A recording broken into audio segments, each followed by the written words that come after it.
estado do Ceará e da rede que a Fundação CEPEMA faz parte. Então, nós teremos outros momentos com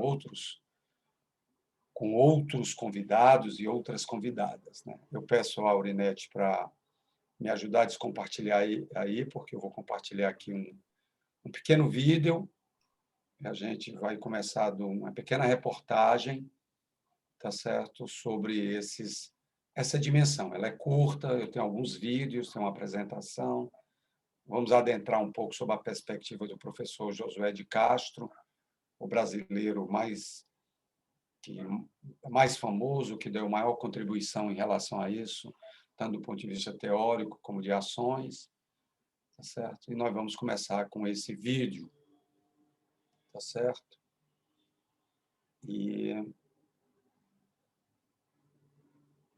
Então, eu errei aqui, eu vou descompartilhar, porque tem que levar o som. Tá?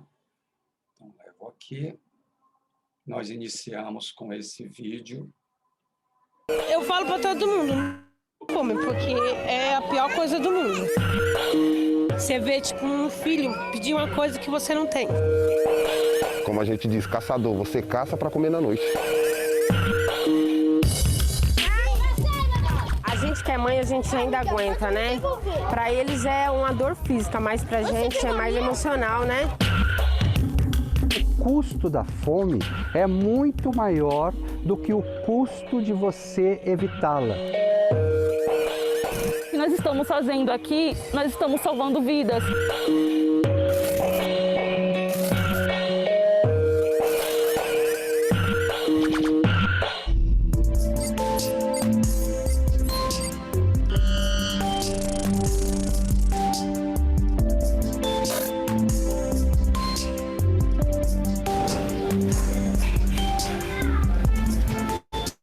Aqui é osso, aqueles ossos que eles jogam fora. Aí pega ele e manda cortar lá mesmo, os ossos pelados, sabe? Aí como que é ele? Ele vem pelado, pede no açougue. O auxílio de R$600 era mais melhor, porque era alimento de caixa, era de granada, as panelas cheias. Aí todo mundo comia, ficava alegre, barriga cheia, sabe? Dava até para dormir melhor.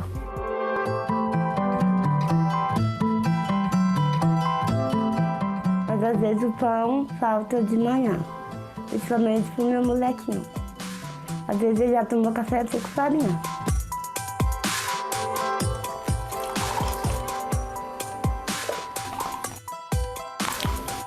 Os impactos da fome são tremendos. A gente já sabe isso desde a fome, a grande fome na Holanda, que aconteceu na Segunda Guerra Mundial, em que as gestantes que passaram fome naquela época se acompanharam por tantos anos e descobriram que essas crianças, depois de adultos, tinham mais problemas mentais, mais problemas metabólicos, como, por exemplo, colesterol alto, problemas de fígado, e viviam 10% menos do que as crianças que nasceram um pouquinho antes da fome ou depois que a fome tinha passado.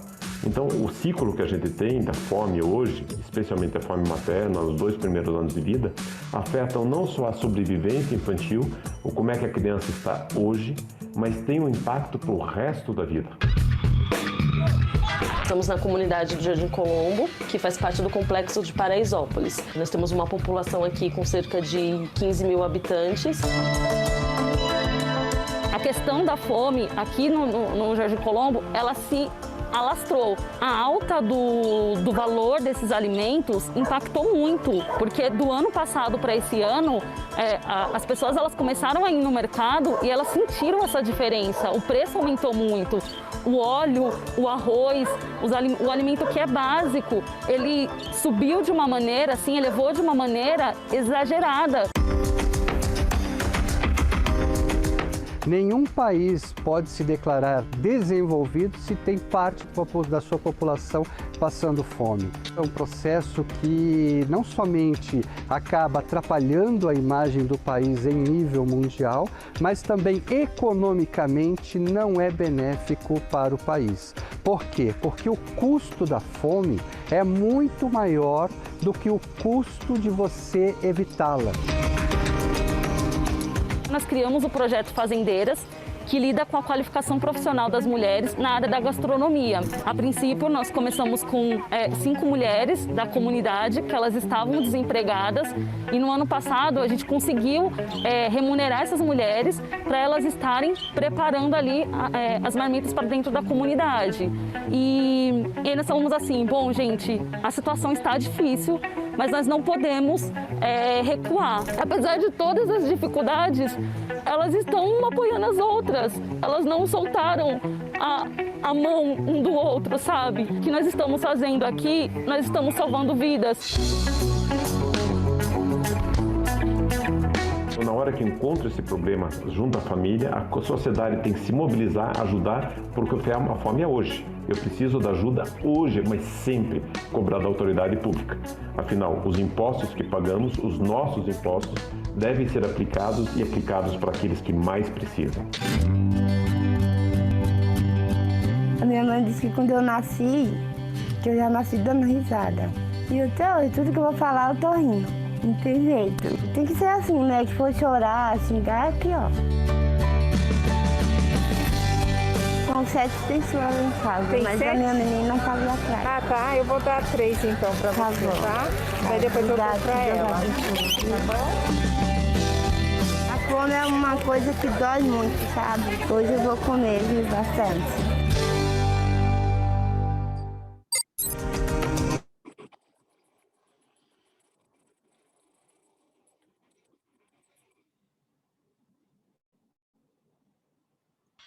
É preciso ser forte para não se emocionar, viu?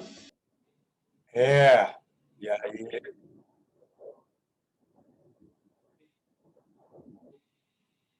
Deixa eu só voltar aqui. Então, nós temos diferentes dimensões em relação a isso. Ela pode... Sentidos, né? Ela pode ter uma dimensão estatística, quantos milhões de pessoas estão passando fome. Ela pode ter uma dimensão ética, tá certo? Ela pode ter uma dimensão nutricional, aquilo que o médico falou em relação ao futuro das pessoas que já passaram fome, né? E eu fui dar uma palestra no norte da Argentina.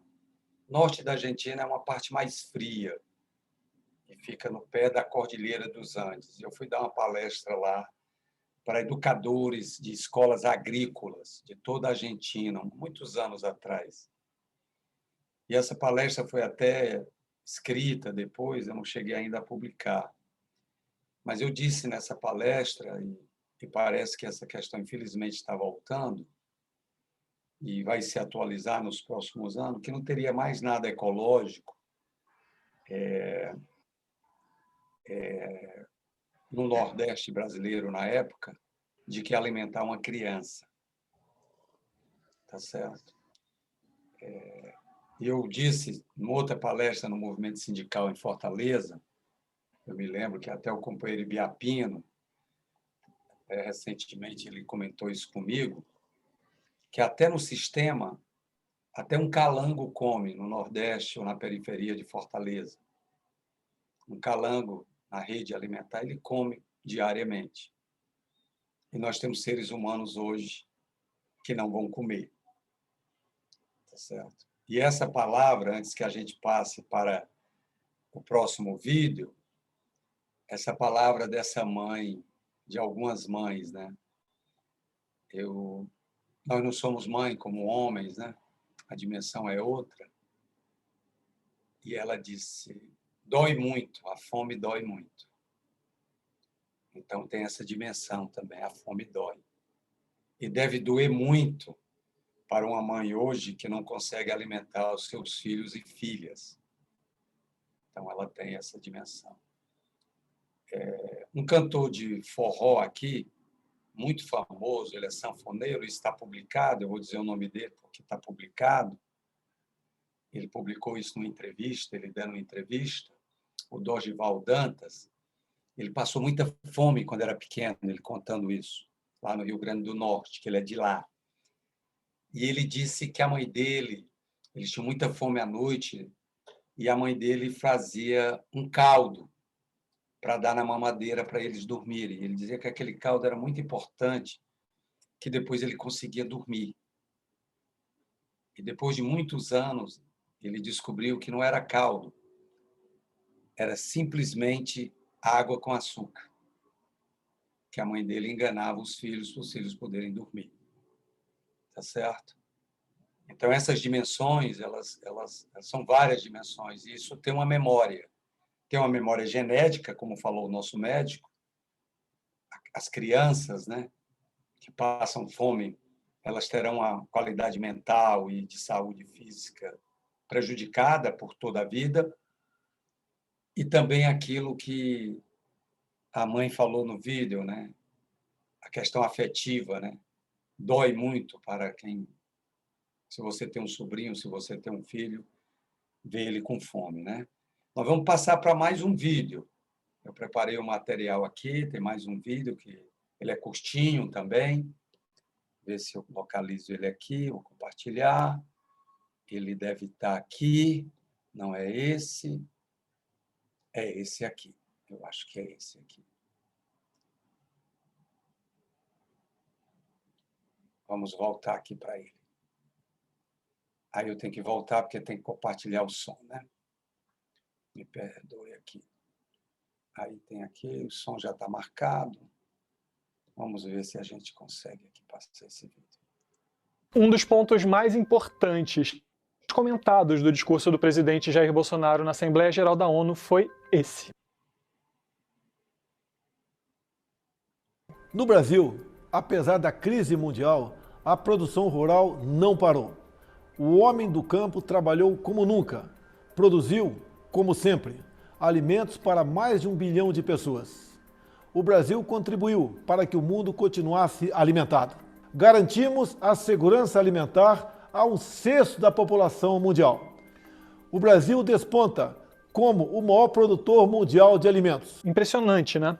Mas talvez mais impressionantes ainda sejam os dados divulgados pelo IBGE menos de uma semana antes da fala do presidente. Mais de 10 milhões de brasileiros vivem em situação de insegurança alimentar grave, segundo o órgão. Em outras palavras, essa multidão, que inclui crianças, literalmente passa fome no Brasil. Mas como, afinal de contas, o mesmo país que alimenta boa parte do planeta tem ao mesmo tempo tantos milhões de famintos? Eu sou Ricardo Senra, sou repórter da BBC News Brasil aqui em Londres, e nesse vídeo eu explico 3 pontos-chave dessa triste contradição e também faço um raio-x da fome e da produção de alimentos no Brasil. Para isso, eu conversei com alguns dos principais especialistas do país em temas como acesso à alimentação adequada e fome. Já já eu falo mais sobre eles. Mas vamos começar pelo raio-x da fome, com base na pesquisa de orçamentos familiares, a POF, do IBGE, divulgada no dia 17 de setembro e que se refere aos anos de 2017 e 2018. Ela identificou que o total de pessoas com alimentação em quantidade suficiente e satisfatória no Brasil é a mais baixa dos últimos 15 anos. Vale lembrar que isso tudo acontece pouco depois de o país finalmente sair do mapa da fome das Nações Unidas, uma conquista que foi aplaudida no mundo inteiro em 2014. Pois é, de acordo com a nova pesquisa, 10,3 milhões de brasileiros passavam fome durante o levantamento. Esse é um aumento de 3 milhões de pessoas sem acesso normal a refeições em apenas 5 anos. Essa conta não inclui pessoas em situação de rua, o que tornaria esse cenário, segundo especialistas, ainda mais dramático. A fome no Brasil é registrada principalmente em áreas rurais, outra contradição, já que os alimentos são produzidos nessas regiões. Desses mais de 10 milhões de brasileiros que passam fome, segundo o IBGE, 7,7 milhões vivem em áreas urbanas, enquanto 2,6 milhões estão em áreas rurais. O X da questão aqui é a proporção. Esses dados mostram que 23,3% da população urbana tem fome, enquanto 40,1% da população rural passam pela mesma situação. Ainda segundo a pesquisa, do total de brasileiros que passavam fome no período investigado, 41,5% viviam na região Nordeste, seguido consumidos pelo Sudeste e pelo Norte. Aqui é preciso que a gente entenda 3 conceitos importantes nessa discussão. O que são a insegurança alimentar leve, a moderada e a grave. A insegurança alimentar leve acontece quando a família não tem certeza se vai conseguir ter acesso a alimentos no futuro e quando a qualidade de comida na mesa já é ruim. Segundo o IBGE, abre aspas, nesse contexto, os moradores assumem estratégias para manter uma quantidade mínima de alimentos disponíveis. Trocar um alimento por outro que esteja mais barato, por exemplo. Já a insegurança moderada surge quando os moradores têm uma quantidade restrita de alimentos, ou seja, quando tem menos comida na despensa do que o satisfatório. Por fim, a insegurança grave aparece, nas palavras do IBGE, quando os moradores passaram por privação severa no consumo de alimentos. É aí que se encaixa a definição de fome. E se a gente considerar esses 3 tipos de insegurança, a gente chega no problema do acesso à alimentação de qualidade, que também é grave no Brasil. Segundo o IBGE, pelo menos metade das crianças com menos de 5 anos viviam em casas com algum grau de insegurança alimentar. Isso equivale a 6,5 milhões de crianças. Agora, se a referência for a insegurança grave, a fome de fato, 5,1% das crianças com menos de 5 anos e 7,3% das pessoas entre 5 e 17 anos viviam nessa condição no Brasil. É muita gente.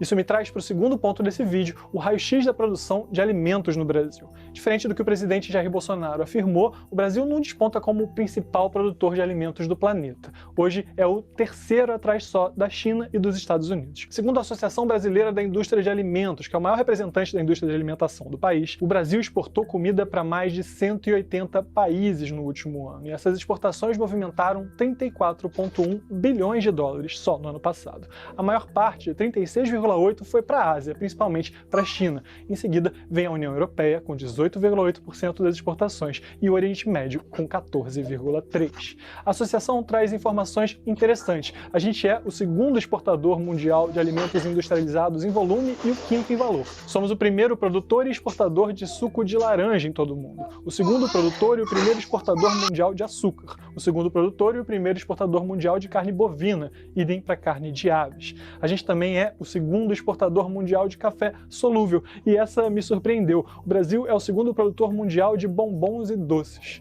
Pois é, mas daqui a gente vai para o coração desse vídeo. Por que, produzindo tanta comida e tendo tanta comida para exportar, nós vemos tantos brasileiros com fome? O primeiro ponto aqui é quem alimenta quem. É importante diferenciar o papel do agronegócio dos pequenos produtores familiares na produção de alimentos no Brasil. Talvez você se surpreenda de novo. De acordo com o último censo agropecuário do IBGE, 70% dos alimentos consumidos pelos brasileiros vêm da agricultura familiar. A gente está falando aqui de terras pequenas administradas por pessoas da mesma família ou de famílias próximas e que produzem para a própria alimentação e vendem o excedente.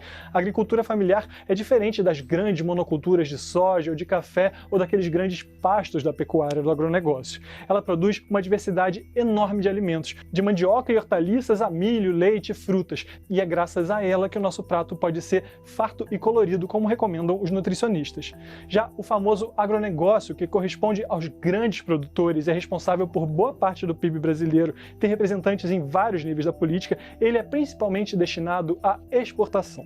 Eu falei sobre esse assunto com o Daniel Balaban, que é o diretor do Centro de Excelência contra a Fome e do Programa Mundial de Alimentos da ONU no Brasil. Ele me disse o seguinte: o agronegócio, por isso que o nome é negócio, né?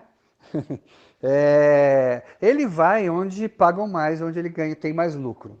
Então, com um dólar, né, a R$ 5,50, um dólar supervalorizado, fez com que o produto brasileiro ficasse muito barato para exportação. Ele prefere exportar, no qual ele vai conseguir a cada dólar, né, que ele receber, ele está recebendo R$ 5,50, do que botar aqui no Brasil a R$ 5,50, que fica caro perante o preço básico dos alimentos aqui. Entendeu? Vamos dizer, um pacote de 1 quilo de arroz, né? Como é o caso do arroz que subiu demais. Então, ele vai preferir sempre exportar enquanto ele tiver mercado lá fora. Tanto é que o agronegócio brasileiro ele exporta tudo que tem, e só o que não tiver mercado lá fora que ele bota aqui dentro. Já o Kiko Afonso, que é diretor executivo da Ação da Cidadania, aquela ONG fundada pelo Betinho para combater a fome e a miséria no Brasil, diz que a política de agricultura brasileira se orienta para as exportações, o que, nas palavras dele, pode ser bom para a balança econômica, mas péssimo para o consumo local, principalmente para as populações mais vulneráveis. Olha só. Então você soma dois grandes fatores, né? Uma política de governo que olha para o agronegócio e para a exportação em detrimento do pequeno produtor, o que encarece o alimento, e uma segunda vertente, onde você tem uma desigualdade social absurda, onde a grande maioria da população vive com um salário muito abaixo de uma média aceitável para se sobreviver. E aqui a gente entra em mais um ponto importante dessa história. A atenção destinada à agricultura familiar, aquela que põe comida na mesa do brasileiro, como a gente viu, tem encolhido. Por exemplo, os pequenos agricultores familiares, eles tinham o PA, Programa de Aquisição de Alimentos, né? Esse programa chegou a ter orçamento bilionário, né? 1,5 bilhão de reais por ano. Hoje não chega a 100 milhões. Pronaf, que é o programa de apoio ao agricultor familiar, né? Diminuiu bastante o número de empréstimos para eles, que tinham com juros subsidiados. E outros programas, por exemplo, de captação de água da chuva. O Brasil também tinha programa de cisternas que apoiava. Isso também caiu drasticamente. Essa população de campo, ela é muito vulnerável. Então, ela precisa que esteja sempre sendo incentivada e sendo apoiada por políticas públicas do governo.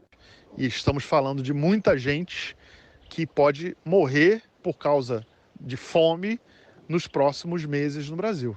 Nosso fundador, o Betinho, sempre dizia isso, que a fome é uma das piores, se não a pior, indignidade que o ser humano pode ter. E eu aproveito esse gancho para entrar no terceiro ponto. Chama muita atenção o fato de que a fome no Brasil esteja concentrada nas regiões rurais, como a gente disse, aquelas onde se produz a comida. O que dizem os especialistas sobre isso? Eu também falei com o economista Marcelo Neri, que é professor da FGV e ex-presidente do IPEA e ex-ministro-chefe da Secretaria de Assuntos Estratégicos da Presidência da República entre 2013 e 2015.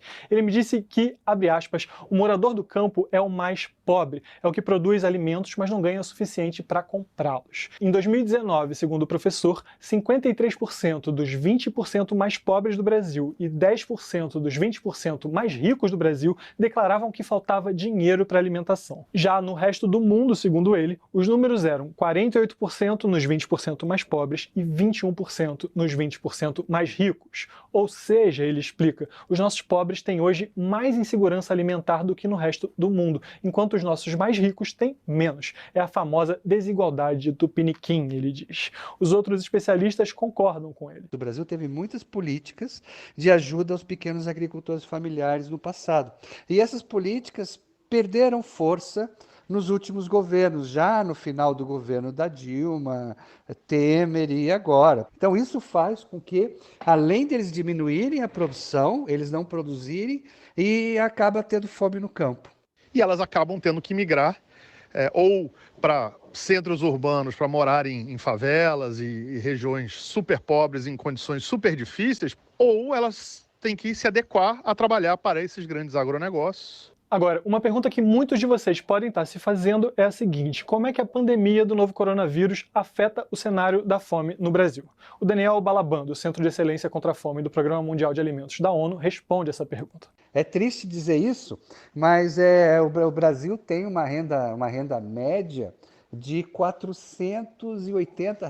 De repente, quando 65 milhões de pessoas receberam R$ 600 na sua conta, o Brasil diminuiu incrivelmente, durante este período dos recursos emergenciais, o número de pessoas abaixo da linha da pobreza. De fato, uma pesquisa da FGV divulgada em julho mostrou que a faixa da população que vive em extrema pobreza caiu de 4,2% para 3,3% da população. É a menor taxa dos últimos 40 anos no Brasil. O conceito de extrema pobreza se refere àquelas pessoas que vivem com menos de R$ 1,90 por dia, ou R$ 154 mensais. Mas então, isso é motivo para comemorar? Se a gente já tinha antes esses mais de 80 milhões de brasileiros em algum grau de insegurança alimentar, seja leve, moderado ou grave, né? Esse número certamente vai aumentar. A recessão e a crise claramente não são questões que vão ser resolvidas no curto prazo. O desemprego já é quase recorde no Brasil e a gente vê claramente que o auxílio emergencial é insustentável no modelo atual. O diretor da ONU concorda. O problema todo é que quando acabar esses recursos emergenciais, volta-se ao problema anterior, porque o problema anterior era estrutural. Esse recurso é emergencial. Já o Marcelo Neri, da FGV, me disse o seguinte sobre a fome e a pandemia no Brasil, abre aspas. Segundo o nosso último levantamento, apesar da queda da renda do trabalho recorde de 20,5% na pandemia, cerca de 13,1 milhões de pessoas saíram da pobreza em plena pandemia. O que explica esse paradoxo, ele diz, é a generosa, entre aspas, concessão do auxílio emergencial, que chegou a 67 milhões de brasileiros ao custo de 322 bilhões de reais durante 2020. O problema é que o auxílio termina em 31 de dezembro, ele diz. E aí não são só os ex-pobres que vão voltar à condição inicial, eles vão ter a companhia de novos pobres deslocados pela pandemia. Eu também quis saber se os números sobre a fome no Brasil divulgados pelo IBGE surpreenderam esses especialistas. Dá uma olhada nas respostas. Infelizmente, para a ação da cidadania, não surpreendem, porque a gente sabia da dimensão, né, do que vinha por aí. Sabia da dimensão das famílias que estavam na ponta nos pedindo alimento ao invés de educação, saúde, etc.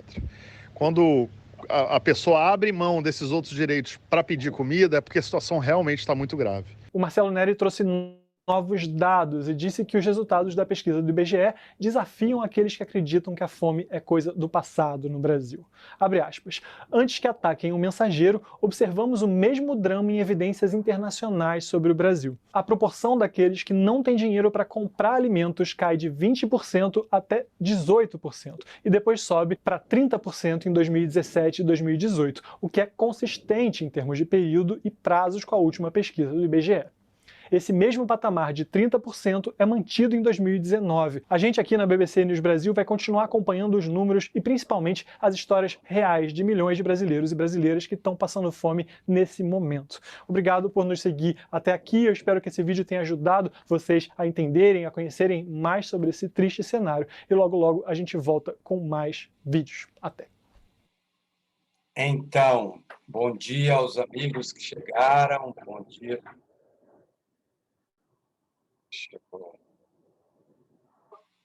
Então, tirando aqui o som, aos amigos do Facebook, né? Isso ficar gravado, vai para o YouTube e a gente avança nessa discussão da fome. E são dados de 2019, 2020, e essa situação se agrava. Nós estamos hoje com 20 milhões de brasileiros na linha da fome, tá certo? E estamos com 100 milhões de brasileiros na linha da insegurança alimentar. Então, são dados alarmantes. Umas questões interessantes colocadas nesse vídeo é, por exemplo, que 40%, tá certo, desse número de pessoas, eles estão na área rural, na área onde se produz alimentos. São as populações mais frágeis. Segundo, 70% do que nós produzimos vem da agricultura familiar. Mas é no território onde tem a agricultura familiar que você tem o maior número de famintos, e não nas áreas urbanas. Tá certo? Isso é uma questão interessante para a gente refletir sobre as dimensões da fome, né? No campo ainda, no Nordeste, é o maior percentual de brasileiros que estão com fome e famintos, né? E próximo aos territórios, nos territórios da agricultura familiar. Historicamente, é difícil a gente não ter um parente, tá certo, que migrou em períodos de seca. Eu tenho vários parentes no Rio, eu tenho parentes em Brasília, eu tenho parentes em São Paulo, que migraram na década de 50, do território da minha mãe, lá de Itapipoca, por não ter condições econômicas, por não ter emprego, e uns para fugir da fome, na década de 50 e de 60 e de 70. E eu ando muito pelo interior do Ceará, quando eu estou no Brasil, e tem ônibus, rotas de ônibus, que são ônibus clandestinos, que saem semanalmente de cidades do interior do Ceará, lotados para o sul do país, para buscar emprego, para buscar melhores condições de trabalho. Tá certo? Isso me impressionou ano passado. São rotas fixas. Pelo menos uma vez por mês, esses ônibus estão saindo daí. Outras dimensões, né? A gente viu o primeiro vídeo, né? E tem uma questão interessante em relação a isso. Nós vamos adentrar aqui nos sentidos da fome, e o companheiro professor, sociólogo, antropólogo, geógrafo, Josué de Castro, né? Que é o maior nome brasileiro, Geografia da Fome. Nós temos aí um vídeo sobre a grande obra dele, a perspectiva. Mas são várias dimensões da fome que se atualizam. Tem um capítulo novo em tudo isso, que a gente vai abordar um pouquinho mais na frente, né? E eu vou aqui ver do material que eu separei, tá certo? Não é esse, não é esse.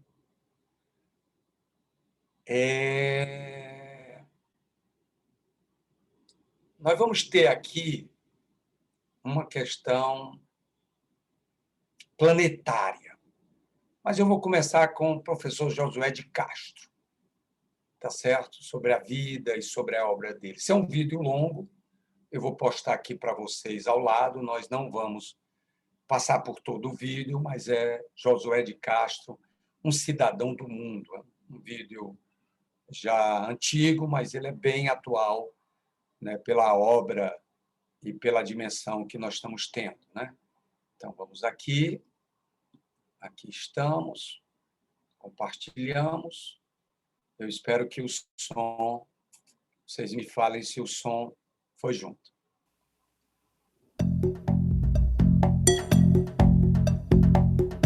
Beleza de som. Como sobreviventes de uma guerra nos 4 cantos do mundo, 1 bilhão e 300 milhões de pessoas padecem de fome. Vivem abaixo da linha da pobreza, à margem da dignidade humana. Sempre ao Deus dará. São involuntários combatentes da guerra da fome, que a cada ano mata 40 milhões de pessoas. E não acaba. Cotidianamente, é realimentada pelo abismo que separa os que têm e podem quase tudo dos que não têm nada. Foi a voz de um brasileiro que expôs a tragédia da fome. Josué de Castro denunciou, apontou causas e consequências. E, principalmente, ofereceu alternativas. Tout l'extraordinaire progrès du monde peut être remis en cause par le problème de la faim mondiale. Car la prise de conscience de ce problème conduit les peuples affamés à la révolte. Dans 20 ans, ou bien nous aurons la catastrophe par la famine mondiale, ou bien nous aurons l'abondance pour tous. Car on dispose des ressources naturelles, techniques et financières suffisantes pour résoudre le problème.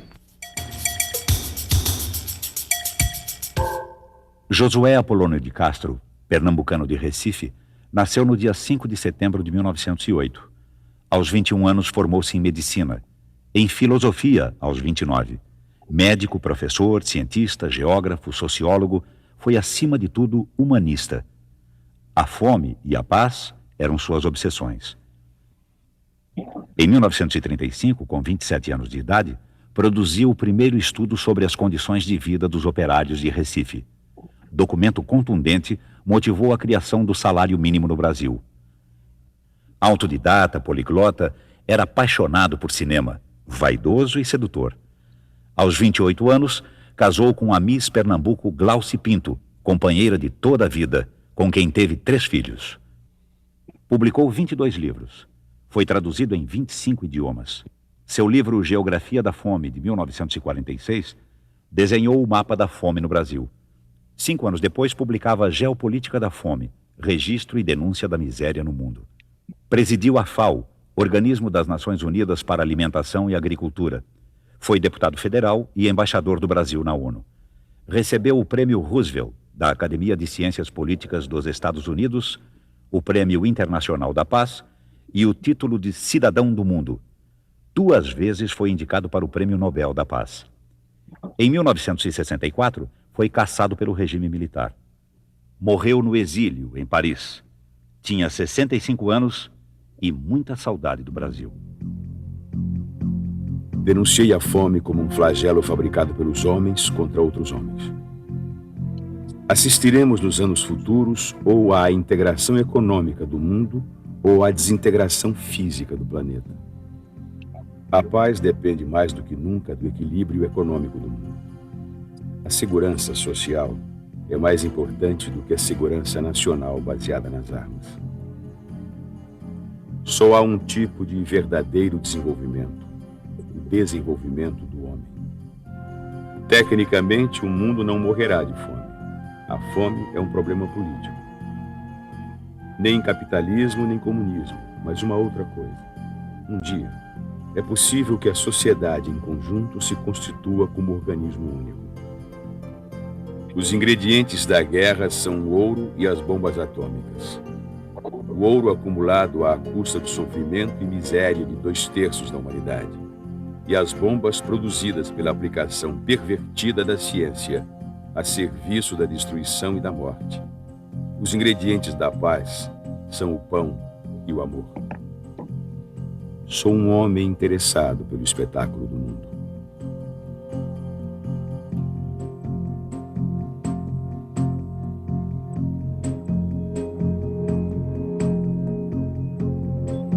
Recife, Rua Dom Bosco, Centro Josué de Castro. A casa guarda memória, móveis, arquivos, fotos, livros, documentos da vida do homem que sabia tinha um lugar na história. São vários, né? São vários Josués. Isso aqui é a grande riqueza desse acervo, né? É o Josué do início da sua carreira, estudante, já voltado para a literatura, o crítico de cinema, o comentador de Freud aos 17 anos, é algo extremamente interessante. O médico, em seguida, e sem que isso seja uma divisão, o pesquisador da nutrição, o político, e coroando tudo isso, o Josué, homem universal, brasileiro universal. É o que nós encontramos nessa documentação, na sua correspondência, na sua preocupação, no seu arquivo de recorte de jornais. Quer dizer, é parte da história, não só do homem Josué, é parte da história brasileira que está neste arquivo. A Segunda Guerra Mundial acabou em 1945. O mundo queria a paz.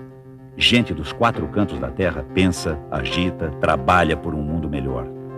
O brasileiro Josué é companheiro dessa luta. Agendas diárias, cartas, cadernetas de telefone revelam o universo de trocas com ilustres cidadãos do mundo. São pensadores, políticos, cineastas, intelectuais, religiosos, gente que queria melhor destino para a humanidade. No Brasil, a nossa memória é muito curta. Josué é um desses homens, era um pernambucano, né? Atrevido, como todo pernambucano, alegre, corajoso, um homem de grande ímpeto, de grande fibra, perseguido. Quando houve o golpe militar de 64, Josué passou a ser considerado subversivo, um inimigo da pátria, um comunista, um isso, um aquilo. Ele era apenas um brasileiro, um grande brasileiro, um cientista, um escritor, um homem público, devotado à sua pátria, ao seu povo, aos pobres do Brasil. Sabia da injustiça, sabia das nossas mazelas, sabia da fome, e como ele sabia da fome. Eu gosto muito de falar sobre Josué, porque eu tenho um amor pelo Josué. Josué é uma das pessoas que eu mais admirei. Eu digo mesmo que o Josué é o homem mais inteligente e mais brilhante que eu conheci. E o diabo que me dava inveja enorme, Josué era brilhante em todas as línguas. Era em português, em espanhol, era em inglês, em francês. Incrível. O talento do Josué era ofuscante. E olha que eu trabalhei com gente muito inteligente, como Anísio, durante anos. Anísio Teixeira, como Hermes Lima. Mas o Josué era realmente uma força, assim, de intelecto, como eu nunca vi outro. E ninguém tem ideia hoje da importância de Josué. Na década de 50, 60, a importância dele era tão grande que havia umas 5 personalidades importantes da humanidade. que tinham que estar reunidas quando a ONU fizesse alguma coisa, quando ocorresse alguma coisa que importasse o gênero humano. Entre as pessoas, 3 eram indispensáveis: Lloyd Boyd Orr, Bertrand Russell e Josué de Castro.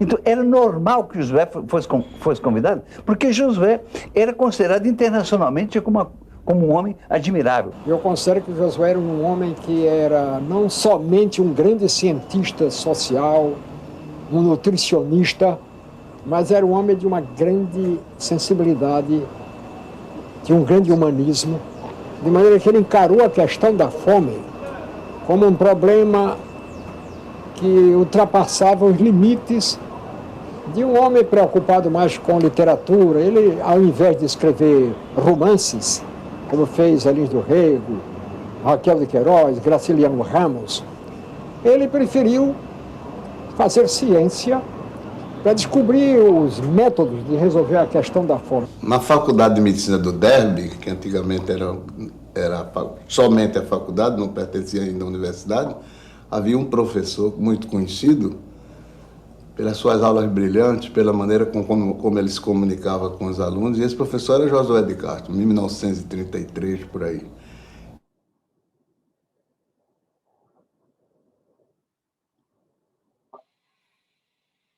Então, nós vamos seguindo, eu vou colocar aqui no chat o link, eu vou colocar o link do filme aqui para vocês seguindo.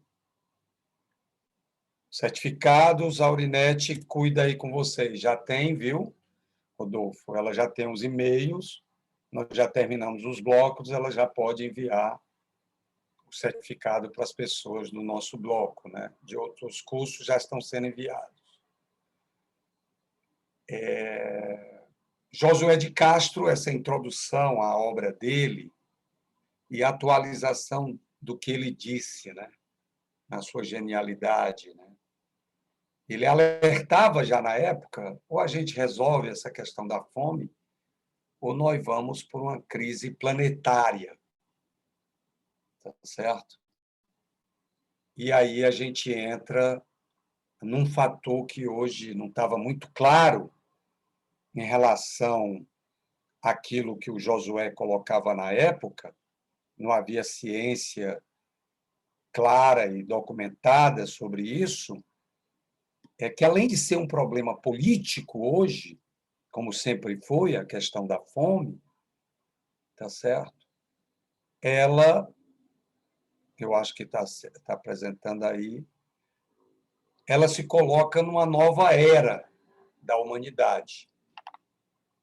A era do antropoceno, a era onde a presença humana é uma nova época geológica em que a atividade humana globalmente afetou o clima e os ecossistemas da Terra. Na época de Josué de Castro, década de 40, de 50, de 60, você não tinha essa situação. Hoje, boa parte dos solos para a produção de alimentos no planeta estão destruídos. Foram destruídos principalmente pela agricultura predatória. O desequilíbrio da Terra em relação a seu aquecimento global. Então, uma das coisas, quando ele fala da migração, né, nós vamos ter milhões, bilhões de pessoas. Se esse quadro se agravar das mudanças climáticas, da falta de água, da falta de solos ricos para a produção de alimentos, nós vamos ter milhões, bilhões de pessoas transitando no planeta em busca de alimento e de sobrevivência. Como disse o companheiro de rua, lá em São Paulo, os caçadores urbanos por comida. Então, essa situação do antropoceno nos coloca em uma situação mais grave hoje de que nós estávamos na época da geografia da fome, dos sentidos da fome. A fome passa a ter um outro sentido hoje.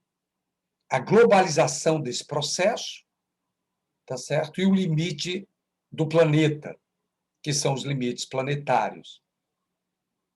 A presença humana já destruiu boa parte da nossa biodiversidade, que é importante para a produção de alimentos.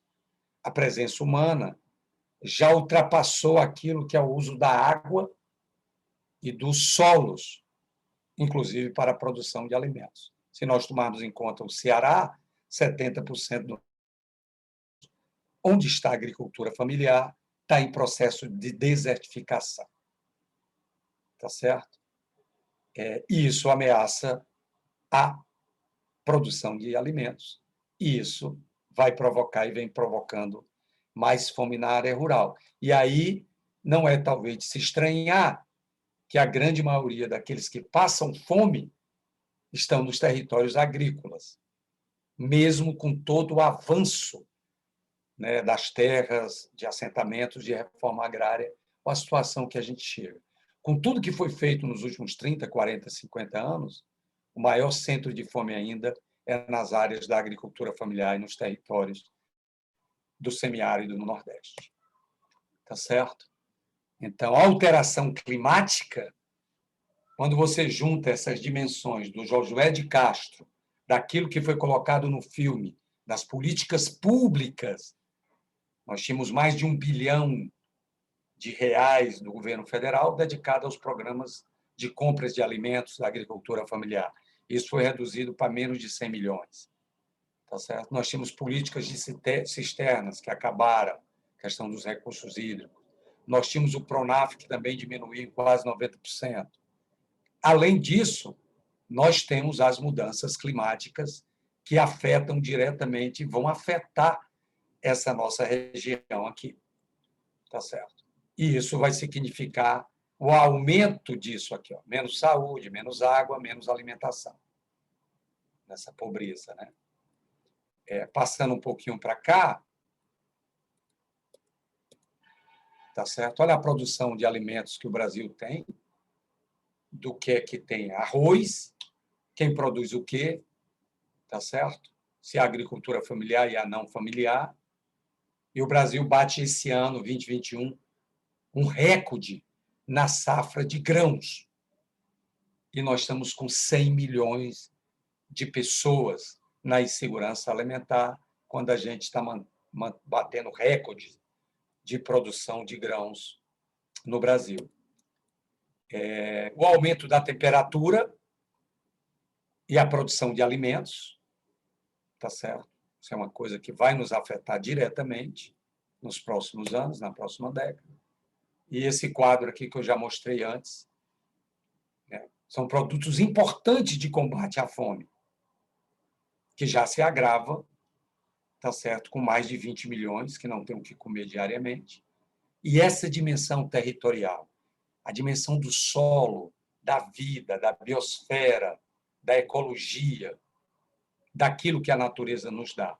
E as mudanças climáticas vão agravar esse processo no Nordeste brasileiro. Olha os desafios enormes, além da decisão política. Nós vamos produzir menos mandioca nos próximos 10, 20 anos. Nós vamos produzir menos feijão. Feijão é essencial. Nós vamos produzir menos milho nos próximos anos na nossa região. Nós vamos produzir menos banana, tá certo? E outros, entre outros. Então, essa dimensão das mudanças climáticas, elas passam, tá certo? Tem um outro vídeo que eu não vou mostrar aqui, elas passam por uma dimensão de invisibilidade. Parece que ela não existe, parece que ela não faz parte do nosso cotidiano e das nossas ações. E a agricultura familiar, nos territórios de agricultura familiar, segundo os dados do IBGE, é onde nós temos o maior número de famintos, e o maior número de famintos ainda se encontra no Nordeste brasileiro. Tá certo? Desertificação, menos chuva, seca, mudanças climáticas, deve agravar esse quadro. Uma pergunta, para a gente já ir socializando aqui entre nós, tá certo? Isso hoje não é um curso, é apenas uma provocação de um tema importantíssimo. Por que a gente convive tanto com a fome? Essa dimensão de deixar a existência dela. Por que a fome está tão perto da gente e ela não é resolvida pela sociedade. Né? Nós já tivemos grandes mobilizações, né, nacionais pela democracia, pela luta, por salários, por direitos. E por que a fome, ela, de alguma forma, ela é normalizada entre nós? Trazendo para o nosso território, como é que o Ceará, produtor, exportador de alimentos, e para vocês terem uma ideia, 20% de tudo que é produzido no planeta é desperdiçado. Da semente ao prato, da propriedade ao prato. Hoje tem agricultores familiares e não afamiliares que os produtos estão sendo estragados hoje. Enquanto naquele território nós temos a fome campeando, no mesmo território que os produtos se estragam. Mas também eles se estragam na merenda escolar, eles se estragam no restaurante, eles se estragam no transporte, eles se estragam no supermercado e eles se estragam em nossas casas, muitas vezes na geladeira. Então, eu devolvo a palavra para vocês, nós estamos com a sala bem qualificada, também estamos no Facebook, nós vamos convidar, né,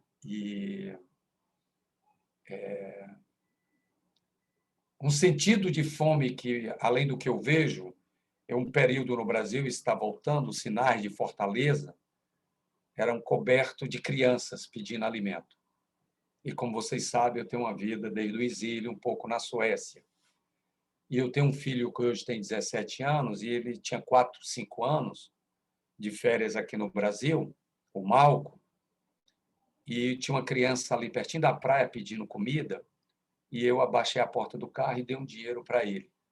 E meu filho de 4, 5 anos, com o portuguesinho quebrado dele, disse: pai, por que você está dando dinheiro para ele?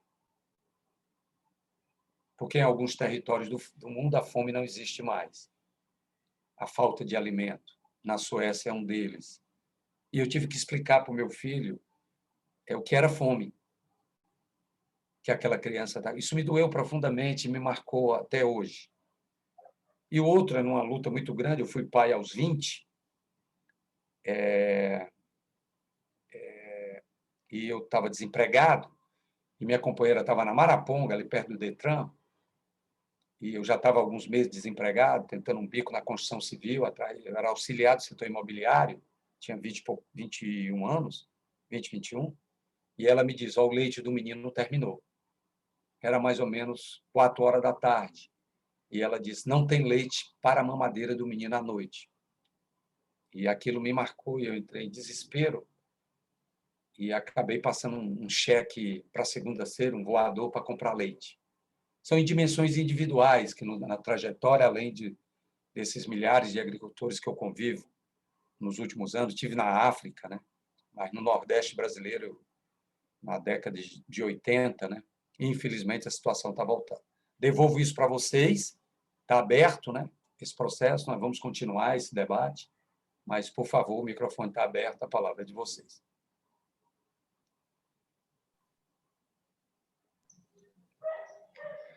Alô? Por favor, Silvana. Bom dia a todos e todas. Eu botei no chat. Eu experimentei a fome na seca dos 5 anos. Eu vou fazer 50 agora em junho, então, na seca de 50 anos foi na minha primeira infância. E eu me lembro, e toda vida que me lembro disso, dói muito. A gente comia café com farinha, farinha com sal, e muitas vezes eu vi minha mãezinha chorar, porque nem isso tinha para oferecer para a gente. Então, a fome é algo que dói muito. Eu experimentei a dor da fome. E fiquei muito feliz, inclusive recebi autografado. Na época, eu perdi esse documento no sindicato, um documento chamado, um projeto, né? Ainda era projeto Fome Zero, que é lindo. E fiquei encantado quando uma das primeiras ações do governo Lula foi exatamente criar o programa Fome Zero, que se para alguns pode ser esmola, se para alguns pode viciar, mas fez muita diferença para quem passou fome, né? E está fazendo muita falta hoje para quem está perdendo. Porque o Fome Zero muita gente interpreta apenas como Bolsa Família, que era uma ação emergencial imediata, mas nós tivemos muitas ações para além do Bolsa Família, né? Tipo, projeto de geração de renda, o próprio PRONAF, o PAA, PENAI, programa de cisterna, um monte de ações que estavam no bojo do projeto Fome Zero. E esse projeto conseguiu emancipar e dar segurança alimentar para muita gente. E fazendo um paralelo, uma das primeiras ações do governo atual, acho que na primeira semana, foi decretar a extinção dos conselhos do povo, os conselhos de participação das políticas públicas, entre os quais o CONSEA, o Conselho Nacional de Segurança Alimentar, que tinha uma ação desde o município, o Conselho Municipal, e aqui eu lembro muito bem aqui de uma grande cearense, a professora Elza Braga, que foi presidente do CONSEA Ceará, representante da gente aqui do Ceará no CONSEA Nacional. Uma outra cearense que ajudou muito também, a Tereza Campelo, a irmã da Rosa da Fonseca, que eu esqueço aqui o nome dela. Então, o CONSEA, que era o Conselho de Segurança Alimentar, era um espaço legítimo da sociedade discutir, debater ações estratégicas de combate à fome, de superação da miséria e de emancipar as pessoas por meio do alimento, garantindo ações políticas públicas de segurança alimentar. Então, a fome dói e não é um problema meramente geográfico, meramente climático.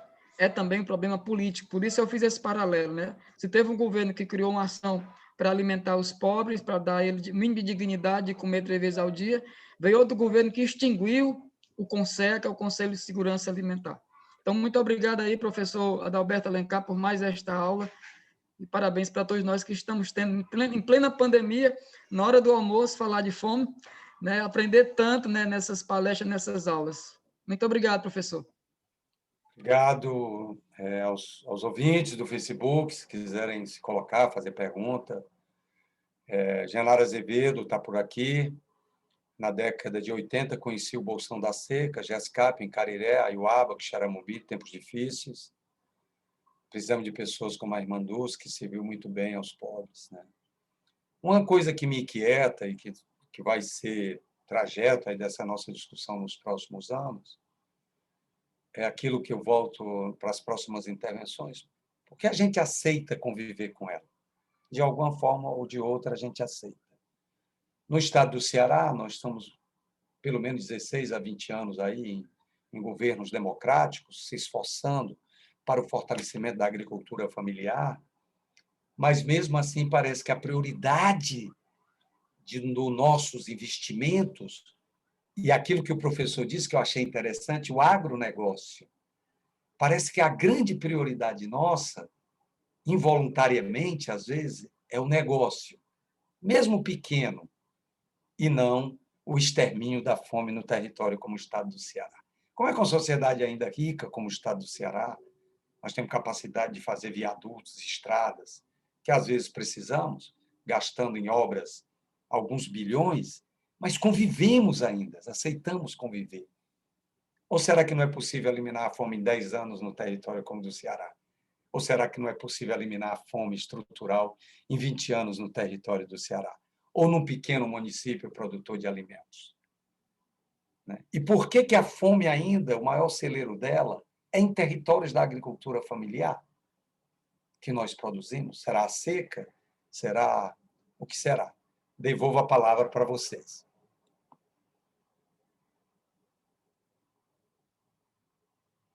Por favor, o microfone está aberto.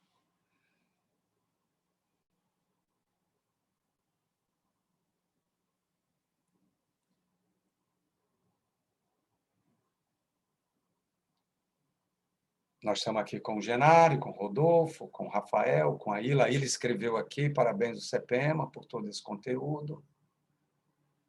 Certo? A atualização dessa história. Posso falar, Adalberto? Está aberta, querida, por favor.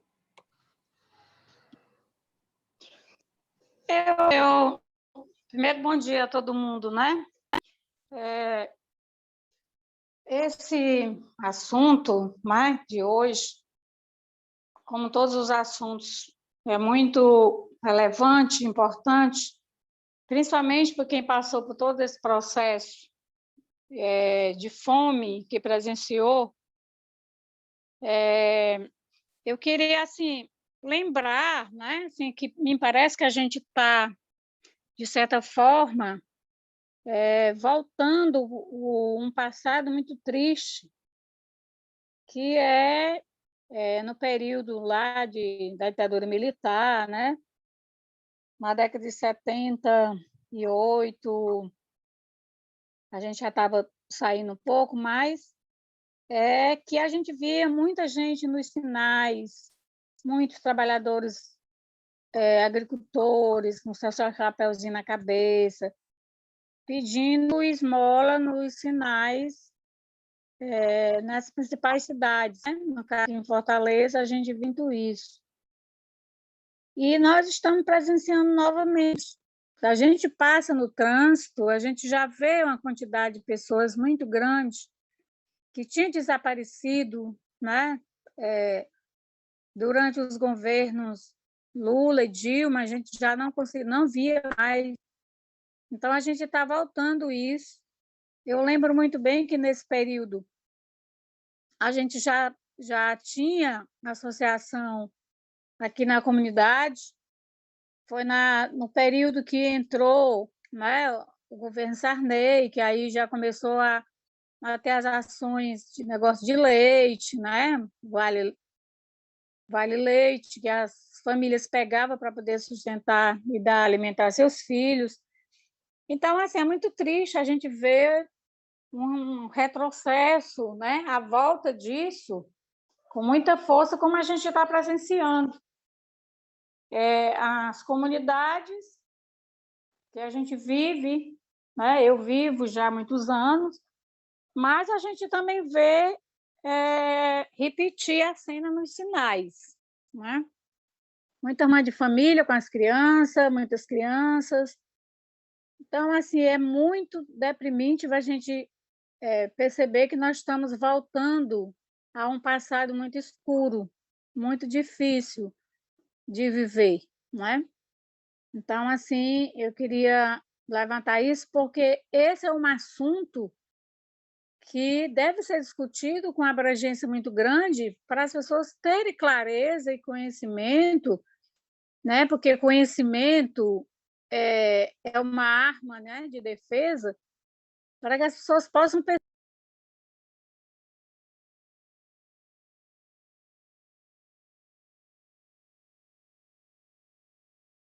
Você trancou o microfone, Aila. A importância desse assunto, dessa discussão de hoje, puxada aí pelo CEPEMA.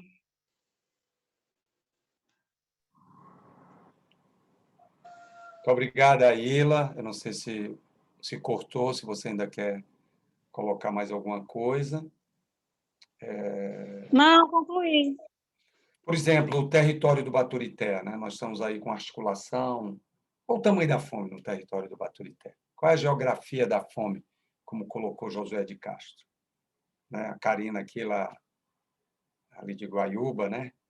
Arquiteta. Qual o tamanho? Parece que os negócios e outras atenções nos chamam a atenção, nos desviam da rota da fome. Ela é dolorosa, ela dói muito, ela dói para quem sofre, ela dói para quem vê. Tá certo? Você vê que Josué de Castro já comentava Freud aos 17 anos de idade. Parece que, de alguma forma, a gente foge dela mentalmente. É melhor não aceitar a existência dela. Então, qual é o tamanho da fome no território do Maciço, que é um território tão rico, tão importante?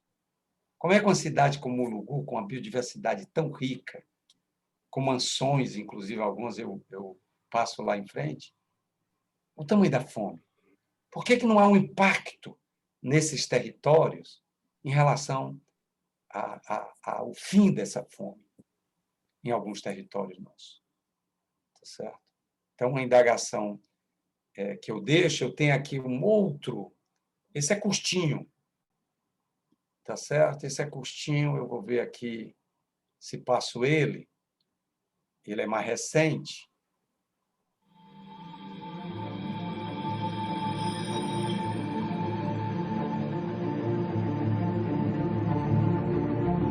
O contingente de brasileiros que passam fome voltou a aumentar. A pesquisa do IBGE, divulgada hoje, analisou dados de 2017 e 2018. Uma enxada e quantas bocas para alimentar? Uma, duas foram lá em cima. Debaixo de um mesmo teto, 12 pessoas, 6 crianças e 6 adultos, nenhum com emprego formal. Em Mesquita, na Baixada Fluminense, Sandra é a chefe da casa, o que significa que ela é a última a comer. Você não almoçou? Não almocei. São 15 para as 4 Eu da tarde. ainda não almoçou? almocei. Não almocei. E não vai almoçar? Não vou almoçar. E de repente também não vou jantar. Porque para mim comer e deixar meus netos com fome, é melhor elas comer do que eu. Sofia tem 5 anos e já entende as palavras da avó, porque às vezes a comida não chega para ela também. E ela não tem dinheiro nem para comprar pão. Às vezes eu durmo com fome. Arroz e feijão às vezes também não tem, não. No Brasil, existem mais de 10 milhões de pessoas que passam não só pela incerteza do que vão comer no dia seguinte, mas também não sabem como vai estar o prato das crianças. É o que mostra a pesquisa de orçamentos familiares feita em 2017 e 2018 e divulgada hoje pelo IBGE. A pesquisa identifica os casos de insegurança alimentar grave. O significado dessa expressão todos conhecem e, infelizmente, muitos sentem. É a fome. E o número que é sempre triste, dessa vez é ainda mais porque aumentou. De cada 100 lares brasileiros, em pelo menos 4, nem as crianças têm o que comer em todas as refeições. As crianças estão numa fase de desenvolvimento, que seja um desenvolvimento tanto físico, mas também neuropsíquico, afetivo, etc. O sofrimento da fome gera situações e consequências perenes, não só no corpo, mas também em todo o desenvolvimento cognitivo. O IBGE classifica a insegurança alimentar em 3 níveis. O primeiro deles é a preocupação com a falta de comida. Essa semana eu olhei para o meu armário e falei, meu Deus, não sei o que vai ser de mim. Os lares considerados moderados e graves são aqueles onde é preciso diminuir a comida no prato ou pular refeições. A insegurança alimentar em todos os níveis veio diminuindo de 2004 a 2013. A melhora é lenta e a piora é rápida. Depois dos avanços, o aumento brusco de 2018 traz o resultado mais preocupante até hoje. Nos casos mais graves, a linha do tempo é semelhante. Melhora nas 3 primeiras pesquisas e aumenta nessa última. A pesquisa foi feita depois de 2 anos de queda no Produto Interno Bruto, mas os especialistas dizem que o problema da fome vai além da economia. O conjunto de políticas que configuravam o que a gente chama de rede de proteção social, que foram fundamentais para os resultados positivos que o Brasil vinha alcançando, também foram precarizados, ou por redução drástica de orçamento, ou por fragilização das instituições e das equipes que faziam, né, o andamento, a implementação desses programas. Então, em 5 anos, nós regredimos 15. Nenhuma região está livre da fome, mas o contraste é grande. A fome no norte é quase 5 vezes maior do que no sul. No meio, o centro-oeste, bem próximo da média nacional. Perto de cada um dos extremos estão o sudeste e o nordeste, região que concentra o maior número de brasileiros nessa condição, mais de 4 milhões. Em Juazeiro, na Bahia, essa é a casa de Dona Gonçala, de 66 anos, na maioria deles enfrentando a fome.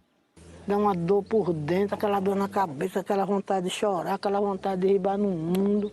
Bem longe dali, na casa da Sandra, 3 crianças estão começando a vida nessa mesma condição. Tem dia que elas dormem até sem mamar, porque não tem como arrumar. Dorme chorando, entendeu? Vou fazer o quê? Meu coração corta, né? Mas vou fazer o quê? No domingo, Eloá faz 2 anos e Alice 7 meses. A festa vai ser assim. Parabéns pra você, nessa data querida.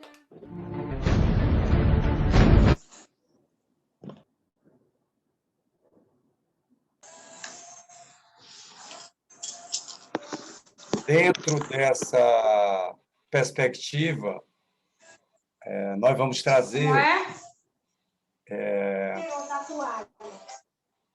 Teu microfone Olha, não, também. Deixa eu ver aqui. Grande, hein? A Aurinete pode silenciar o microfone aí da Aila. Todas as cacas pretas dentro. E usa ali, ó, tá tudo pegando. Tá vendo a casca pegando o pé? Aurinete, você pode... Você que está com a sala, você pode silenciar o microfone da Ilha, que ela não está nos ouvindo. Você pode nos ajudar aí na... Já que você é quem tem o comando da... Pronto, obrigado. O Rafael coloquei, não temos que trazer para o lado político, mas de uma certa forma, assunto envolve político. Aí vemos com base nos dados estatísticos, questão dos governantes. Eu acho que ele é um dado importante, mas eu acho que ela vai além disso. Ela tem algumas dimensões, que são as prioridades que a sociedade que se organiza de forma política para isso. E é claro, quando você tem, mesmo quando você... Alguém falou, eu não sei quem foi. Eu. Só um minuto, deixa eu só concluir, viu, Marcelo? Tá bom.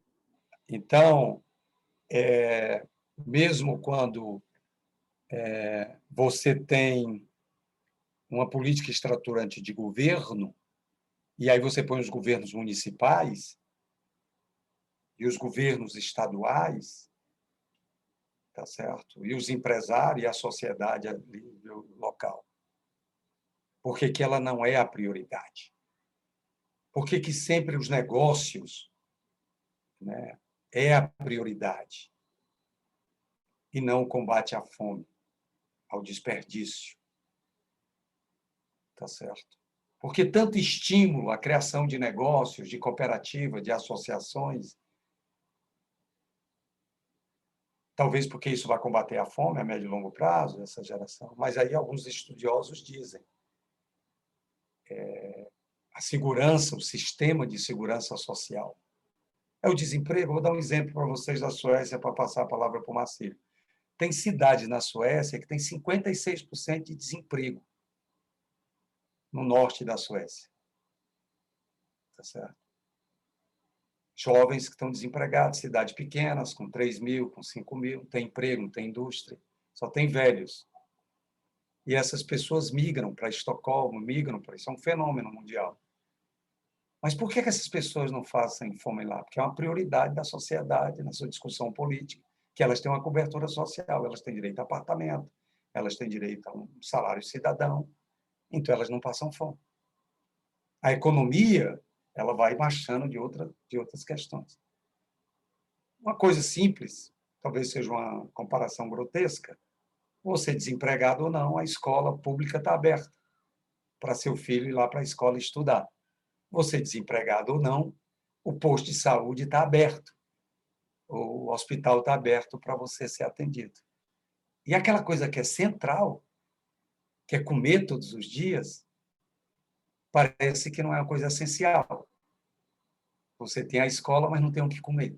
Deveria ter um canto, ou deveria ter uma forma que, independente da economia, em qualquer território, esse direito básico da reprodução humana, da espécie, devia estar garantido, como o direito de ir à escola, como o direito de ir à coisa. Então, a primeira coisa que a sociedade teria que resolver no seu município ou no seu estado é o seguinte: pode faltar viaduto, pode faltar um novo porto, mas tem um direito garantido a todos. Todos vão comer em cada município, em cada território nosso. Marcílio, por favor. Bom dia a todos. Roberto, primeiro eu queria lhe dar os parabéns pelo tema, que é muito pertinente, o momento que nós estamos vivendo nesse exato momento. Eu tive recentemente em Juazeiro, e a terra do meu padrinho Padre Cício, e fiquei abismado tanto de pessoas pedindo esmola, que na época do governo Dilma e Lula não tinha acabado aquele pessoal, né? E a gente fica preocupado, até que em Vaza Alegre aumentou o número de pessoas pedindo esmola, ajuda para se alimentar, e a gente aqui anda preocupado com essa situação. Até a gente conversou na Federação das Associações que é necessário a gente fazer um trabalho em conjunto sobre essa questão social que nós estamos vivendo no mundo. Não só o Vaza Alegre, mas um mundo que está vivendo uma pobreza. E a maior pobreza hoje é a pobreza psíquica, né? Que eu vejo que as pessoas, às vezes, têm um saber, têm o conhecimento, têm a propriedade, têm todo mecanismo e passa nos dedos, né? É uma coisa assim muito... Fiquei esperando por algumas coisas que o Estado vá lá e faça. Às vezes, a pessoa não busca uma tecnologia, um fazer diferente, né? E a gente, na época que o Silvanato foi muito sábio no que ele falou, das necessidades, porque a gente, nos anos 70 e começo dos anos 80, eu mesmo nunca passei fome, mas necessidade se passava, porque numa casa que tem 15 filhos como a nossa, era um ovo para 6 quando tinha. Quando não tinha, era o molinho de pimenta com a bandinha de manga, quando era na época da manga, né? E a gente vê que é necessário se discutir essa questão da sustentabilidade alimentar da população mundial, né? E eu estou ficando seu fã, né? Fã porque você aborda muita coisa pertinente à necessidade não só do Ceará, mas do mundo todo. Obrigado, Marcelo. Obrigado pelo carinho.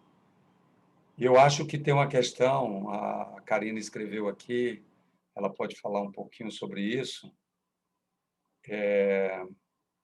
O Rodolfo faz outra colocação aqui, mas quanto mais se estuda em relação à fome, está claro que o mercado não vai conseguir resolver ela. Na Dinamarca, na Suécia, na Finlândia, não foi o mercado que resolveu o problema da fome, não foram os negócios. Ele resolve para parte da população. Gera emprego, gera renda, mas aí você vai ter um grupo da população, independente do país, independente do território, que vai estar frágil, ou a mudanças climáticas, ou a enchentes, ou a questão de economias. E essa pessoa tem que ter direito a comer, independente de como a economia se organiza. E parece que esse direito não está claro para nós, como cada cidadão. Parece que a gente coloca essa responsabilidade nos governos só ou no mercado. Tá certo? Que nós avançamos em várias frentes de direitos, né? Tá certo? Eu me lembro quando eu era pequeno em Itapipoca, terra da minha mãe, ninguém metia a colher na briga de marido e mulher. E minha tia Socorro, ela arrastada nas ruas pelo marido que já faleceu, que era um homem poderoso da família Barroso, ela é arrastada pelos cabelos, ela apanhava no meio da rua. E ninguém se metia. Na década de 60, de 70, ninguém se metia. Isso mudou, em parte mudou. Então, se a gente traz para a questão da fome, eu acho que, como disse Josué de Castro, e atualizando, nós teremos mais mudanças climáticas, nós teremos mais desemprego, teremos crises econômicas violentas. Então, olha que coisa interessante, a renda média brasileira, segundo o primeiro vídeo que eu mostrei, é média de R$ 450 ano, para boa parte da população brasileira. Então, quando a sociedade decidiu que nós iríamos pagar R$ 600 de um salário cidadão emergencial, a renda per capita subiu. E vários países no mundo, e a sociedade ainda brasileira não resolveu enfrentar isso, que pode faltar tudo, mas não deveria faltar o alimento. E nós temos que garantir, como sociedade, tudo que nós temos, dizer o seguinte: tu pode até não mudar de calça todo mês, tu pode até não comprar 3 sapatos por ano, mas uma coisa não faltará para cada criança e para cada cidadão brasileiro. É um alimento, é um direito que a sociedade, em cada território... Devia ser um crime hediondo.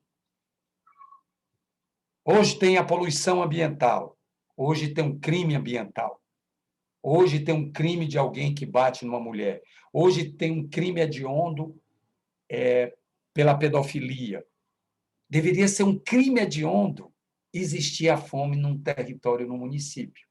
Se a gente agravar, levar a fome para uma situação de um crime hediondo, que um prefeito, que uma sociedade tem que se explicar, não vai inaugurar a praça. A fome não está resolvida. Não vai fazer carnaval. A fome não está resolvida. Não vai fazer uma estrada.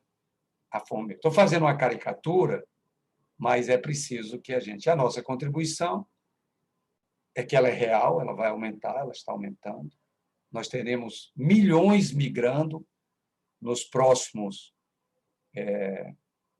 anos. Não é assistencialismo, Rodolfo, não é assistencialismo. A experiência de países pelo mundo, educação e a escola não é assistencialismo. E aí o que disse os especialistas? O custo econômico da fome é maior do que outro. Violência, deformação. Você não pode permitir que uma criança, que uma geração, porque ela vai custar a sociedade em concentração, em equilíbrio, até um calango com. Então, alimento não tem a ver com assistencialismo. Alimento é alimento. A espécie tem que ter direito. Há um desequilíbrio ecológico, há um desequilíbrio da espécie. De novo, uma arara come, um sonim come, e um ser humano não come. E você não pode botar isso à luz do mercado. É o mercado que vai resolver isso. Tá certo? Não é o mercado que vai resolver isso. Não resolveu. E o problema tende a se agravar e tem se agravado nos últimos anos, como dizem os especialistas. Estamos nos aproximando do final. Nós vamos tratar isso na Fundação, com os parceiros ao ano, à luz. Nós temos que contribuir com isso. Não é possível que no estado do Ceará a gente tenha 3 milhões de famintos. Isso vai bater na nossa cara, isso vai bater na nossa casa, isso ameaça o futuro de uma economia saudável no estado do Ceará. E nós temos recursos para evitar isso. Nós temos terra, nós temos água, nós temos alimentos que se estragam, e essa questão precisa ser atualizada. Ela não pode cair na invisibilidade, porque ela dói socialmente, ela dói para as pessoas, e ela mostra o indicador de uma sociedade extremamente enferma, uma sociedade que convive com as pessoas com fome. E tu imagina, no outro documentário, que não deu tempo de mostrar hoje, o repórter diz, tem gente que nasce e morrerá com a fome todos os dias. Isso não é saudável quando a gente desperdiça 20% de alimentos. Tá certo? O direito de ir, vir, o direito de respirar, não pode, né? Imagina se privatizarem o ar e a gente tem que pagar para respirar. Tá certo? Então, isso é uma questão muito séria e nós somos um território com muita fome e ela vai se agravar nos próximos anos, as mudanças climáticas e a desertificação, tá certo?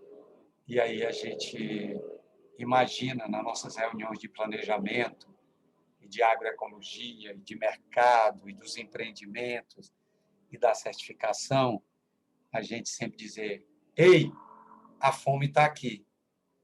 Ela existe, ela está bem ali pertinho de nós, ela está aqui. Devolvendo a palavra para você, está aberto o microfone.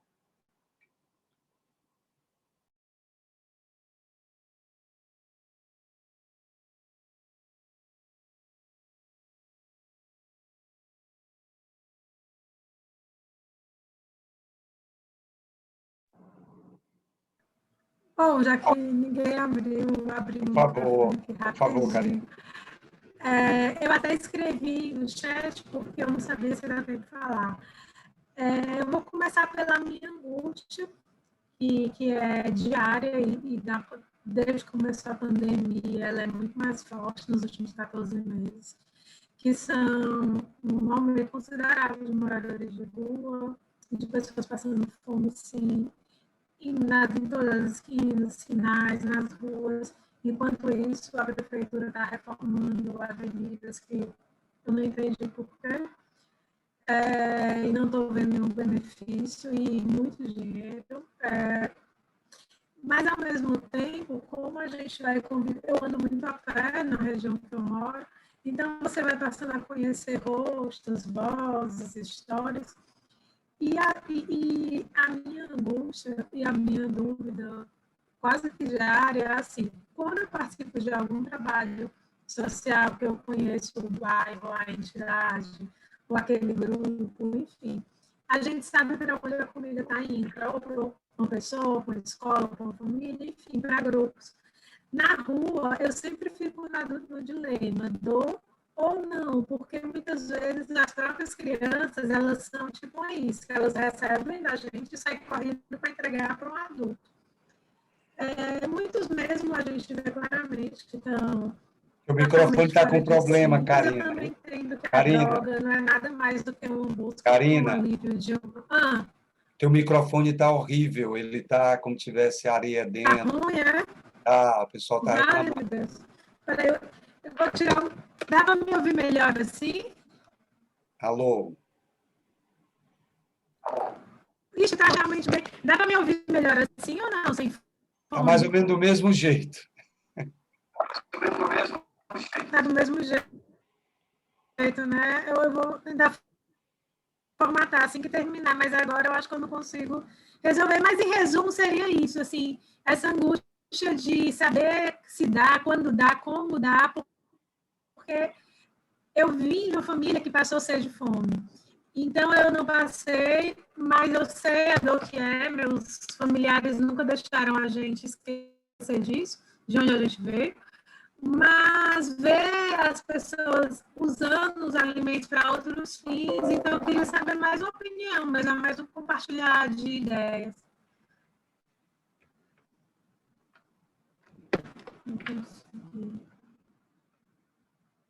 Série de complexidade, por isso que eu coloquei essa questão da... Alô? Oi? Ok, Karina. Me ouvindo? Se tu puder desligar o teu microfone, Karina, está dando uma interferência. Obrigado. Bom dia a todos e todas. Eu posso fazer uma pergunta? Por favor. Foi ótimo, assim, a conversa de hoje deu para pensar em muitas questões, né? Muito didático, assim, essa forma de apresentação. A minha pergunta era, assim, pensando no estado do Ceará, né? Tipo, nos próximos 5, 10 anos, e pensando políticas públicas possíveis. Se Adalberto, né, se você puder... Eu sei que você já falou bastante sobre isso, né, na conversa de hoje, um pouco nesse sentido, mas só uma pergunta mesmo, sobre as políticas públicas possíveis, assim, no estado do Ceará, se pudessem ser implementadas relacionadas à temática da fome e de forma sistêmica, né, como ela também envolve diversos outros setores. Se tu podia falar um pouco sobre isso, sabe? Obrigado, Amanda. O sentimento que eu tenho, refletindo com isso nos últimos 30 dias, por isso que eu trouxe esse tema, meu pai trabalhou com Josué de Castro, antropólogo e tal, e isso me levou a isso, né? O Julião, que estava no filme, falecido no México, né? Ele fundou as Ligas Camponesas. José de Castro foi para o exílio, né? Como meu pai, como eu, a ditadura. Então, isso me traz, além do trabalho da Fundação. O sentimento que eu tenho, revendo, reatualizando Josué de Castro, é que, na realidade, ela não é uma prioridade nossa, o enfrentamento à questão da fome. E os que mais são vítimas disso, eles não têm força sequer de se alimentar. Como é que eles se organizam politicamente para isso? Nós, das elites sindicais, universitárias, nós é que temos esse poder, né? Econômicas.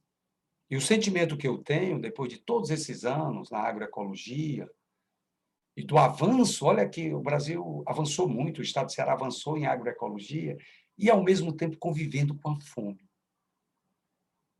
Tá certo? Se a gente pega a Rede Ecoceará, a Rede Ecovida, tá certo? E parece que a gente joga a responsabilidade para o mercado.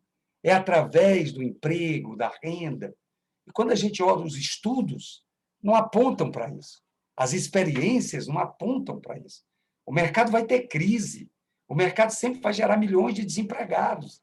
E aí, as pessoas vão ficar desempregadas? Vão ficar direito à fome? A luz, quer dizer, é do indivíduo. Você resolve o seu problema da sua fome.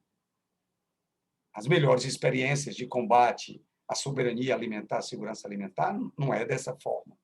E a gente já experimentou. Então, no estado do Ceará, eu acho que a grande prioridade não tem sido a erradicação da fome no estado do Ceará. Nós temos programas pontuais do governo do estado, de vários governos nos últimos 25 anos, mas eu acho que não se construiu um pacto, tá certo, para em 10 anos eliminar a fome no estado do Ceará.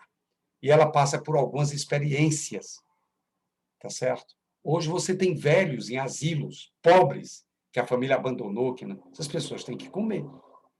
E você não pode jogar essa responsabilidade só para a sociedade civil, para os voluntários que vão na praça, para os voluntários. É muito mais caro, não tem eficiência, e você precisa do sistema tributário dos bilionários, dos 10% dos mais ricos no estado do Ceará, para você garantir o direito elementar. E é um investimento. Por que é um investimento? Porque a ciência está dizendo. Criança que passa fome vai ser mais violenta. Criança que passa fome vai aprender menos. Criança que passa fome vai ter problema de depressão. Além dos adultos e as mães que passam por isso. A Aurinete colocou aqui um depoimento da família dela. Então, o investimento em não atender a questão da fome é muito mais caro economicamente para a sociedade. Mas parece que toda a nossa influência de mercado, em Mulugu, lá no Caridade, lá em São Benedito, ou seja onde for, ou no bairro de Fortaleza, é que o mercado e o emprego vai resolver isso.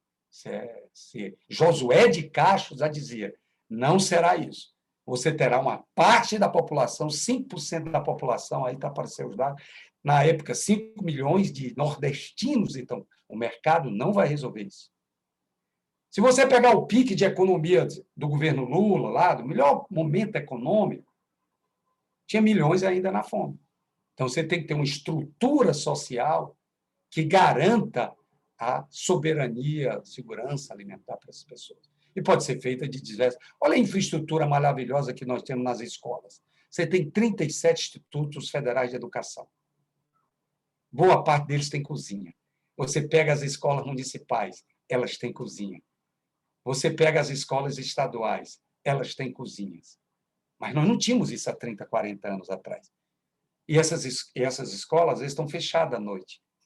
Por que elas não estão cozinhando o alimento barato para doar para as pessoas? Que já se sabe, tem um cadastro único daquilo ali.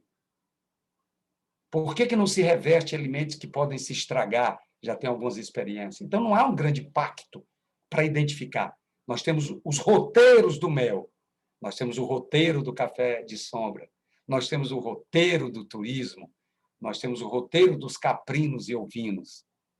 Onde é que está o roteiro da fome no Ceará? Nós deveríamos fazer o roteiro da fome no estado do Ceará, porque ela está bem pertinho da gente. E se a gente fazer o roteiro dela, que ela está lá naquele distrito em Mulugu, ela tem nome, ela tem CPF, e ela está no bairro, ela tem nome e tem CPF, eu acho dificilmente que ela será resolvida. Porque, primeiro, a gente não a reconhece que ela existe. E quando a gente reconhece que ela existe, é como se algo é endêmico, nós convivemos com ela. Tá certo? No próximo momento, daqui a uns dias, eu vou trazer um vídeo de famílias que estão arriscando. Entre o Covid e a fome, o pai diz, eu estou aqui arriscando minha vida, mas eu tenho que trazer o alimento para dentro de casa. E ele ficou doente de Covid. Tá certo? Numa situação dessa. E nós podemos, com todos esses recursos que o estado do Ceará tem, que o estado de Pernambuco, aí eu acho que a gente precisa ter gente, lideranças, cientistas, que atualizem. Nós temos tantos projetos, tantas cadeias produtivas, tanta inovação positiva que deve existir, mas parece que os territórios da fome, nós estamos esperando que alguém venha resolver por nós. E o mercado não vai resolver isso. Um país rico como a Suécia tem 3 mil multinacionais no mundo. 3 mil. Imaginem isso.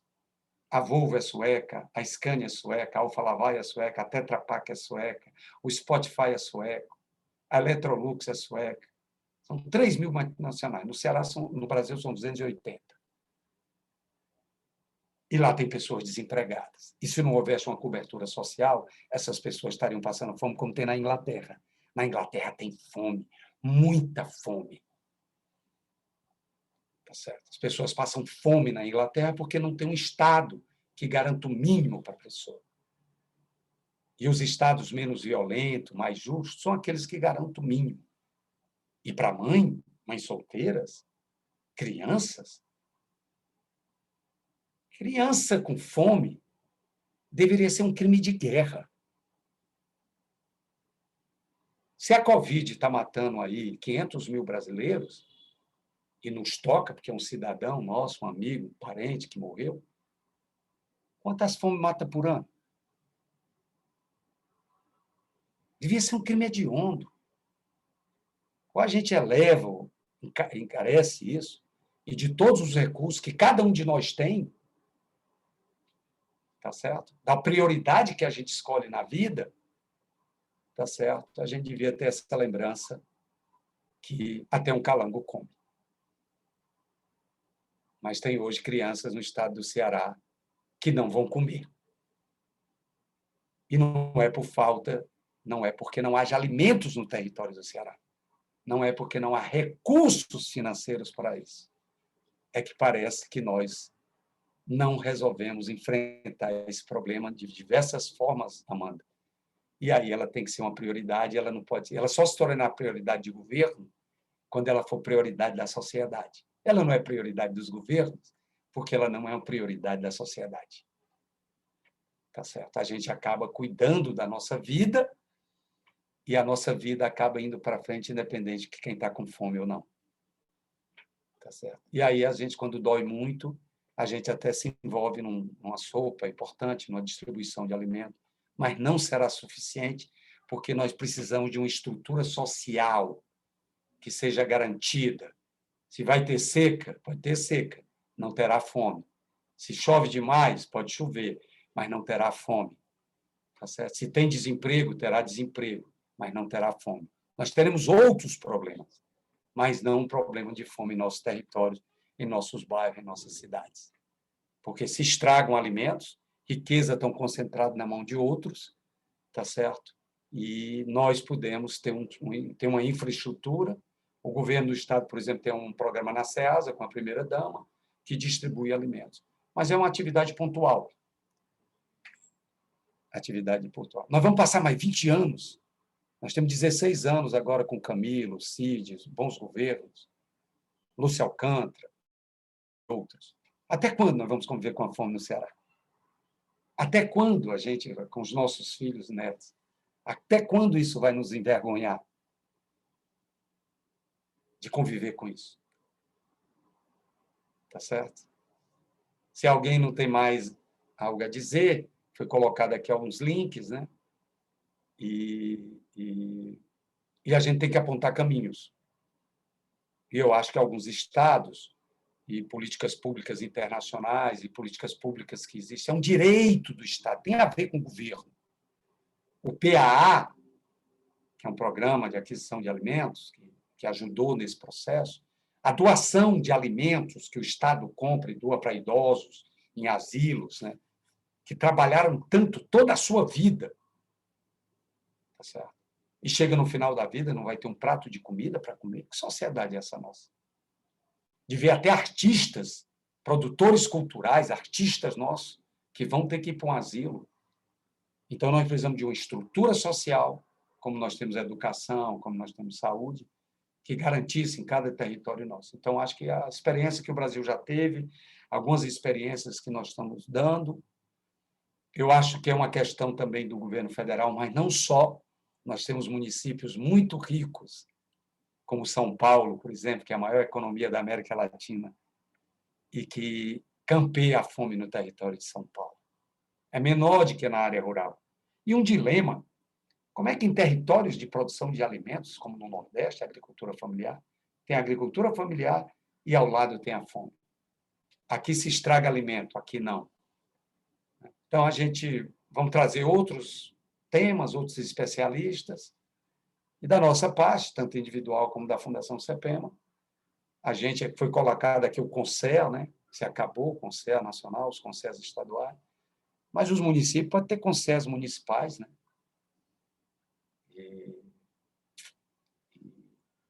todo mundo fica muito animado, e é muito importante, quando se inaugura um teatro, outras fomes que nós temos, além da fome de alimentos. A gente não quer só comida, né?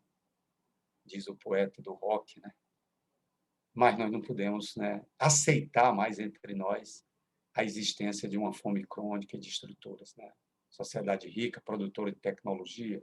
O Ceará é o terceiro exportador de frutas. A agricultura usa 70% da nossa água para produzir alimentos.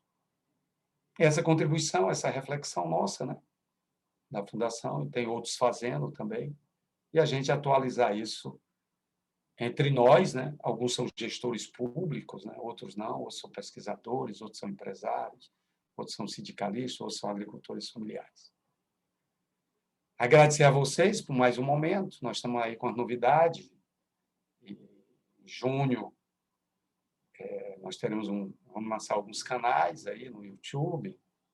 É um instrumento que a gente tem de educação, de convidados. Amanhã, o território do Baturité vai ter uma reunião da Rede Eco-Ceará, e lá eu vou atualizar. Eu acho que o CEPEMA, apesar de trabalhar com agroecologia, com empreendimentos, com agricultores familiares, muitos de vocês sabem disso, o tema fome parece que não fazia tanto, né? A gente está muito ligado à agroecologia e aos empreendimentos, que contribui para que Dona Salete, que estava na linha da miséria, e ela saiu através da produção, através do apoio, através da renda. Tá certo? É isso. Agradecer a vocês. O link está aí. A Aurinete vai fazer a revisão aí dos certificados para enviar para vocês até sexta-feira, dos que fizeram o módulo comigo. Nós já temos a Amanda amanhã, não é isso, Amanda? Você tem um módulo sobre...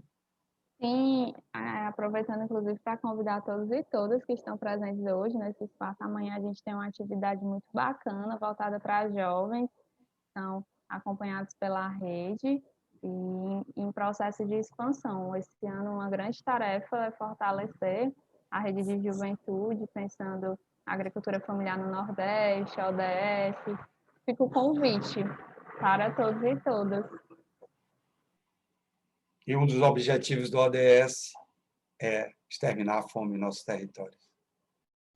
Tá bom? Muito obrigado, Amanda. Obrigado a Ilha, o Rodolfo, o Raí, o Marcílio, a Karina. Obrigado nossos ouvintes do Facebook. Aurinete, eu queria fazer uma observação para a gente transferir, porque o Facebook passa, as pessoas acham que não fica gravado.